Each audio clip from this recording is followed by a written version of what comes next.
Hey welcome back to my channel. ഞാൻ നിങ്ങളുടെ സ്വന്തം ഫിലിം മച്ചാൻ. ഇപ്പോൾ കുറച്ച് ദിവസങ്ങളായിട്ട് ബാക്ക് പാക്ക് അരുണിമ എന്ന് പറയുന്ന ഒരു വ്ളോഗറിൻ്റെ വീഡിയോ വളരെ ഇതായിട്ട് പ്രചരിക്കുന്നുണ്ട്. അപ്പം ഞാൻ ആദ്യമായിട്ടാണ് ഈ ഒരു വ്ളോഗറിനെ കുറിച്ച് ഞാൻ അറിയുന്നതും വ്ളോഗിങ് കാണുന്നതും. അപ്പം ഈ ഒരു സംഭവം എന്താണെന്ന് അറിയാൻ വേണ്ടി ഞാൻ ഇങ്ങനെ നോക്കിയോ ഈ വീഡിയോസ് എന്താണ് പ്രശ്നം. അപ്പം ഇടയ്ക്കൊരു വീഡിയോസിൽ ആദ്യം ഇതുപോലെ പുള്ളിക്കാരി അമേരിക്കയ്ക്ക് വരുന്നു എന്നൊക്കെ പറഞ്ഞ് ഒരു വീഡിയോ ഞാൻ കണ്ടായിരുന്നു. സന്തോഷം.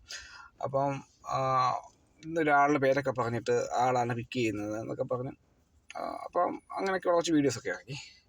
അത് കഴിഞ്ഞ് ഒരു നെക്സ്റ്റ് ഡേ ആണ് എനിക്ക് തോന്നുന്നു വേറൊരു വീഡിയോ പുള്ളിക്കാരിയുടെ തന്നെ അക്കൗണ്ടിൽ വന്നു. ഇതുപോലെ അമേരിക്കയിൽ എങ്ങോട്ട് പോകണമെന്ന് എനിക്കറിയത്തില്ല, ഭയങ്കര ഒരു രീതിയിലൊരു വീഡിയോ. അപ്പം ആ ഒരു ഫാമിലിയെ മോശപ്പെട്ട രീതിയിൽ തന്നെ കാണിച്ചുകൊണ്ടൊരു വീഡിയോ ആണ്. അപ്പം നമുക്ക് സത്യാവസ്ഥ അറിയത്തില്ല എന്തോ കാര്യം എന്നുള്ളത്. അപ്പം അന്വേഷിച്ചപ്പോൾ ഈ ന്യൂജേഴ്സി എന്ന് പറഞ്ഞൊരു സ്ഥലത്ത് വെച്ചാൽ ഈ സംഭവം നടന്നതെന്ന് മനസ്സിലായി. നിൽക്കുന്നത് US-ലാണ്, ന്യൂജേഴ്സി എന്ന് പറഞ്ഞിട്ടുള്ള സ്ഥലത്താണ്. ഞാനിതാ ഈ ഒരു ഈ വീട്ടിലാണ് ഞാൻ താമസിച്ചുകൊണ്ടിരുന്നത് കേട്ടോ. അപ്പോൾ ഈ വീട്ടിൽ എനിക്ക് 4 വർഷമായിട്ട് അറിയുന്നൊരു പുള്ളിക്കാരനാണ് ജോർജ് എന്ന് പറഞ്ഞത്. ആൾ ഭയങ്കര പാവമായിരുന്നു. എന്നെ എയർപോർട്ടിൽ നിന്നൊക്കെ വിളിച്ചു. ഞാൻ ഈ പുള്ളിക്കാരൻ്റെ വീട്ടിലൊക്കെ പോയി താമസിച്ചു. അവരുടെ മക്കളുടെ വീട്ടിലും, അതായത് ആള് വലിഞ്ഞേറി വന്ന പോലെയാണ് ആള് ഇവിടെ താമസിക്കുന്നത്. അപ്പം അത് കഴിഞ്ഞപ്പം ഒരു ദിവസം കഴിഞ്ഞപ്പോൾ തോന്നും ഈ ഫാമിലിയുടെ ഒരു വീഡിയോ ഇറങ്ങി. എന്താണ് ശരിക്കും അവിടെ സംഭവിച്ചതെന്നുള്ള ഒരു കാര്യം. അതിപ്പം നിങ്ങൾക്ക് ആ വീഡിയോ ആണോ മനസ്സിലാവും എന്താണെന്നുള്ളത്.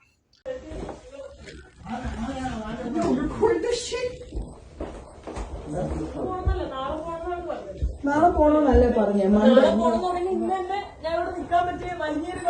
മൺഡേ മോർണിംഗ് എന്നാ പറഞ്ഞേ.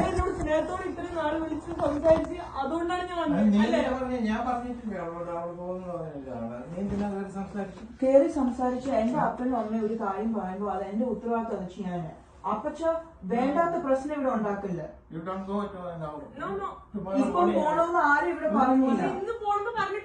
നാളെ പോണോന്നല്ല പറഞ്ഞേ, മൺഡേ മോർണിംഗ് പോണെന്നാ പറഞ്ഞു. അങ്ങനെ പോകാൻ പാടില്ല. എനിക്ക് മനസ്സിലായി. ഞാൻ ആദ്യമായിട്ടല്ല ട്രാവൽ ചെയ്യുന്നത്. ഇതെന്റെ 41ാമത്തെ രാജ്യമാണ്. നിങ്ങളെല്ലാം വീഡിയോ കാണുന്നില്ലേ ഞാൻ എവിടെയൊക്കെയാ താമസിക്കുന്നത്, എന്തൊക്കെയാ ചെയ്യുന്നുള്ളത്. അല്ലാണ്ട് ഇവരൊപ്പം ലോകം കാണാത്തവരല്ല ഞാൻ. ലോകം ഞങ്ങളാരും ലോകം കാണാതിരിക്കുന്നില്ല. ഞാൻ ഓൾറെഡി പറഞ്ഞായിരുന്നു എനിക്ക് ഫ്ലൈറ്റ് ഉണ്ട്. അത് നാളെ പോണെന്ന് പറഞ്ഞില്ലേ. ഞാൻ മൺഡേ നാളത്തേക്ക് വേറെ അക്കോമഡേഷൻ നോക്കണം. മൺഡേ മോർണിംഗ് ആകുമ്പോഴത്തേക്കാണ് ഞാൻ പറഞ്ഞത്. I did not say tomorrow. Do not try. Yeah, അതിന്റെ അർത്ഥം എന്തുവാ? എനിക്ക് നിങ്ങളുടെ നാട്ടിലുള്ള രീതിയിലല്ല ഞാൻ സംസാരിക്കുന്നത്. എന്റെ അപ്പനും അമ്മ എന്നെ സ്കൂളിൽ വിട്ട അതുപോലെയൊക്കെയാണ് ഞാൻ സംസാരിക്കുന്നത്. Do not disrespect me in my home. And that's the tone that both of you guys are taking. അതുകൊണ്ടാണ് ഞാൻ അറിയുന്നത്, മനസ്സിലായില്ലേ? അതായത് എന്റെ അടുത്തും അതേ രീതിയിലാണ് സംസാരിച്ചത്. അല്ല. Oh my God. എന്നോട് പറയാതെ നീ എന്നോട് ആദ്യം പറയാം.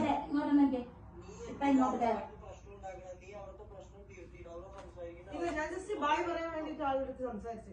അവർക്ക് കംഫർട്ട് അല്ല, അവർക്ക് ഓക്കെ അല്ലെങ്കിൽ നീ അവിടെ ഇറങ്ങണം. അവരുടെ വീടല്ലേ, അതല്ലേ മര്യാദ. അച്ഛൻ്റെ കൊച്ചുമകളാണെന്ന് തോന്നുന്നു. ഇതുപോലെ 2-3 ദിവസം കഴിയുമ്പം ആ കൊച്ചിൻ്റെ ഫ്രണ്ട്സോ ആരുണ്ട് അങ്ങോട്ട് വരുന്നുണ്ട് എന്നൊക്കെ പറഞ്ഞു. അപ്പം താമസിക്കാനായിരിക്കാം. അപ്പം അവിടെ ഒരു ഈ പറഞ്ഞ പോലെ എന്തോ ഒരു ബുദ്ധിമുട്ടെന്നാലും അനുഭവപ്പെടുമെന്ന് തോന്നുന്നു. അപ്പോൾ അതുകൊണ്ടായിരിക്കും ചിലപ്പോൾ പറഞ്ഞ് ഒന്ന് മാറി പന്തലേക്ക് ഒന്ന് മാറുമോ അങ്ങനെ എന്തോ എനിക്ക് അങ്ങനെ എന്തോ ഒരു ഇഷ്യൂസ് ഉണ്ടായി. അപ്പോൾ എന്തോ മാറി താമസിക്കാനോ അങ്ങനെ എന്തോ പറഞ്ഞു. അപ്പം അതിൻ്റെ പേരിലാണ് ഈ കൊച്ചി ഇത്രയും വലിയ പ്രശ്നം ഉണ്ടാക്കിയ രീതിയിൽ വ്ളോഗൊക്കെ ചെയ്ത് രാത്രി അവിടെ നിന്ന് ഇറങ്ങിപ്പോയത്.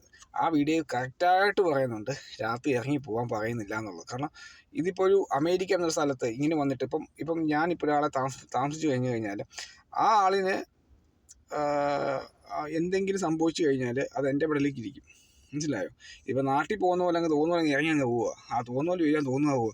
അതൊന്നും ഇവിടെ പറ്റത്തില്ല. നമ്മൾ ഒരു റെസ്പോൺസിബിളായിട്ട് ഒരാളെ നമ്മൾ അഭയം കൊടുത്തിട്ടുണ്ടെങ്കിൽ ആ ആളിനെ തിരിച്ചയക്കുക എന്നുള്ളത് നമ്മുടെ ഉത്തരവാദിത്വമാണ്. അപ്പം ഒരിക്കലും ആ കൊച്ചിനോടൊന്നും ഒരിക്കലും രാത്രി ഇറങ്ങി പോകാൻ പാടില്ല. ഈ കൊച്ചിനെ ഒരു സ്വന്തം ഇഷ്ടത്തിൽ അങ്ങ് ഇറങ്ങി പോയിട്ട് ഈ വീട്ടുകാർക്കെതിരെ മോശമായ രീതിയിലുള്ള വീഡിയോയും ചെയ്ത് പ്രചരിപ്പിച്ചുകൊണ്ടിരിക്കുന്നത്. അപ്പോൾ അതാണ് നമ്മൾ ആദ്യം ഈ ഒരു വീഡിയോ കാണാൻ ഇട വന്നത്. ഞാനൊരു വ്ളോഗാണ്. എന്നെ ഒരാൾ ഇൻവൈറ്റ് ചെയ്ത് കഴിഞ്ഞാൽ ഞാൻ അവിടെ പോയി താമസിക്കുക. ഓക്കെ, അത് കഴിയുമ്പോൾ നമ്മൾ എന്താ പറയുന്നത്, അവിടെ തന്നെ ഒരുപാട് ഹോട്ടൽ സൗകര്യങ്ങളും കാര്യങ്ങളൊക്കെ ഉണ്ട്. അപ്പോൾ അവിടെ പോയി നമുക്ക് വേണമെങ്കിൽ താമസിക്കാം. നമുക്കൊരാളെ ബുദ്ധിമുട്ടിക്കേണ്ട കാര്യമില്ല. അപ്പം 1 ദിവസത്തേക്ക് 2 ദിവസത്തേക്ക് നമുക്ക് വേണമെങ്കിൽ നല്ലോണം നിൽക്കാതിരിക്കും. നിർബന്ധിച്ചാൽ നമുക്ക് കൂടെ നിൽക്കുന്നതിന് പ്രശ്നമൊന്നുമില്ല. അപ്പം അങ്ങനെയൊക്കെ ഈ ഫാമിലി നിങ്ങൾക്ക് ഒരുപാട് ഹെൽപ്പ് ചെയ്ത് കൊടുത്തു നിങ്ങൾ തന്നെ പറയുന്നുണ്ട്. ഫുഡ്, നിങ്ങൾക്ക് ട്രാവലിങ്, നിങ്ങളെ ഒന്ന് എയർപോർട്ടിൽ നിന്ന് പിക്ക് ചെയ്തു, എന്നിട്ട് എന്തോ ഒരു ചെറിയൊരു ഇഷ്യൂ ആയപ്പോൾ നിങ്ങളത് വലിയൊരു ഇഷ്യൂ ആക്കി കാണിച്ചു. എന്നിട്ട് ഇങ്ങനെയുള്ള ഫാമിലിയെ മൊത്തം അപമാനിച്ചു. അതായത് ഇത്രയും ആൾക്കാരുടെ മുമ്പിൽ ഈ ഒരു ഫാമിലി അപമാനിച്ചു. കാരണം ഞാനും ഒരു അമേരിക്കൻ മലയാളി തന്നെയാണ്. അപ്പം അതുകൊണ്ടാണ് ഞാനീ പറയുന്നത്. അപ്പം ഇതിപ്പോൾ എല്ലാവരുടെ ഇടയ്ക്കും ഒരു നാണക്കേടാക്കി വിട്ടു അത്. അപ്പം ജനങ്ങൾ സത്യം മനസ്സിലാക്കി വരുന്നു. ഇപ്പോൾ എന്തുവാണ് ഇതിനകത്ത് നിങ്ങൾ കാണിച്ചതെന്നുള്ളതിൻ്റെ നിങ്ങളുടെ പ്രൂഫ് സഹിതം നിങ്ങൾ തന്നെ അത് നേടിയിട്ടുണ്ട്. അത് മനസ്സിലാക്കുന്ന ഏതൊരു മലയാളിക്കും മനസ്സിലാക്കാൻ പറ്റും ഇത് ആരുടെ കയ്യിലെ മിസ്റ്റേക്ക് കൊണ്ടാണെന്നുള്ളത് മനസ്സിലാക്കാൻ പറ്റും. എന്നിട്ട് ആ ഫാമിലിക്ക് കുറിച്ച് മോശമായ രീതിയിൽ സംസാരിച്ചു. അമേരിക്കയിൽ ഇങ്ങനെയാണ്, അമേരിക്കയിലെ കൾച്ചർ അങ്ങനെയാണ്. അമേരിക്ക പല കൾച്ചറും ഉണ്ട്. നിങ്ങളെക്കാളും നല്ല കൾച്ചർ അമേരിക്കയിലുണ്ട്. അതുകൊണ്ടാണ് നിങ്ങളെ മാന്യമായിട്ട് അത്ര ദിവസം താമസിപ്പിച്ചിട്ടും നിങ്ങൾക്ക് ആഹാരം തന്നതും അതെല്ലാം ചെയ്തു. എന്നിട്ട് അവസാനം തള്ളിപ്പറയുന്നത് ശരിയായ കാര്യമല്ല.